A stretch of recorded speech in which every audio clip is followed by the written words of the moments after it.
Сәлеметсіңдер ме балалар, каналыма қош келдіңдер. Видеомен таныспас бұрын каналға тіркеліп, лайк басуды ұмытпаңдар. Бүгін мен сендерге ұбт-да жиі кездесетін 8 сынып оқулығындағы дәрумендер тақырыбындағы тесттарды ұсынамын. Осы тесттарды жаттап дәптерлеріңізге жазып алыңыздар.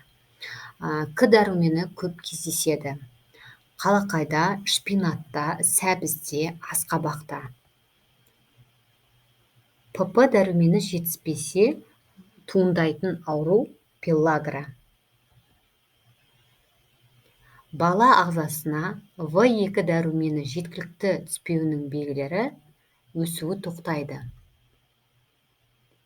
В6 витаминінің жетіспеуінен туындайтын ауру дерматит.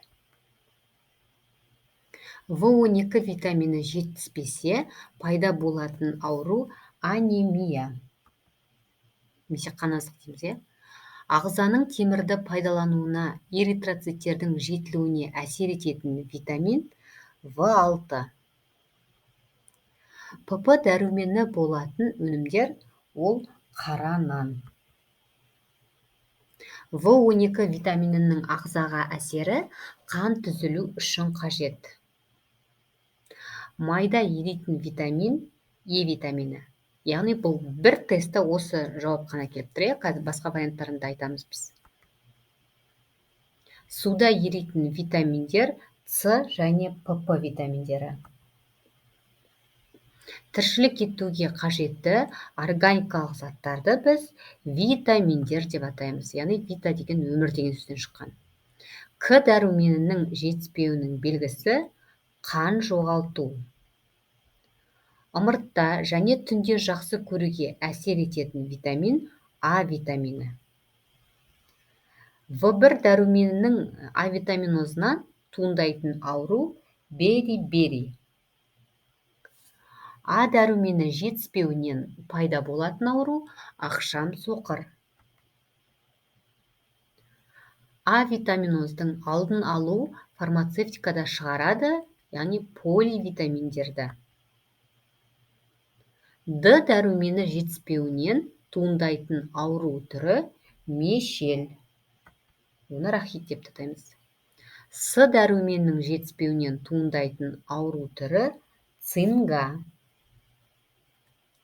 Тиамин гиповитаминозының белгісі аяқ-қол дірілдейді. В1 дәрумені болатын өнімдер арпа, бидай. А дәрумені көп мөлшерде кездеседі. Бауырда және уылдырықта.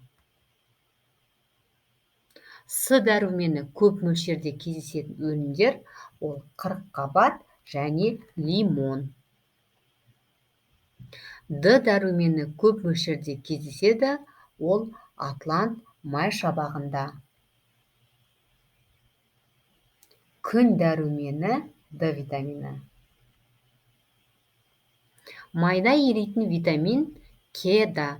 Мына жерде балалар қараңыздар, майда еритін витаминдерге 8 сынып оқулығы бойынша 4 витамин жатқызамыз. К витамині, Е витамині, Д витамині, А витамині. Сондықтан жаттау үшін К-да деп осылай жазып қойдық.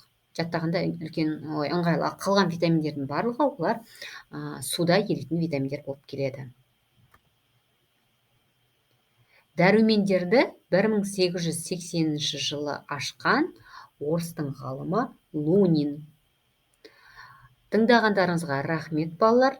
Енді бұдан да толық ақпараттарды дәрумендер бойынша 8 сыныптың оқулығындағы тақырыпты келесі алдағы видеоларда жүктеймін. Сол кезде тыңдайсыздар. Менімен бірге болыңыздар. Тыңдағандарыңызға рахмет.